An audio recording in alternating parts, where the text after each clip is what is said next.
Mida noored teavad? Või siis ei tea. Aga vaatame. Vaatame.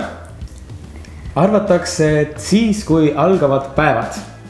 Või kui oled piisavalt vana ja su kaaslane on ka nõus. Kui inimene tunneb end oma kehas hästi ja usaldab partnerit. Või kui tunned, et oled valmis ja oled puberteedis. Siis, kui tunned, et saad sellega hakkama. Kui mees masturbeerib ning orgasmi saades eritab spermat. Siis, kui arvad, et suudad oma perekonnaga toime tulla. Kui tegivad tunded vastassugupoole suhtes. Kui hakkavad tööle suguelundid. Kui vahekord pole su jaoks ebameeldib. Julgus seda proovida omal soovil. Kui inimene on jõudnud suguküpsuse ikka. Kui suudetakse sellest omavahel rääkida. Kui kaks inimest on loodud teineteisele ja mõlemad on valmis. Kui mõttemaailmas toimub suur muutus. Kui on olemas õiged kaitsevahendid pluss armastus.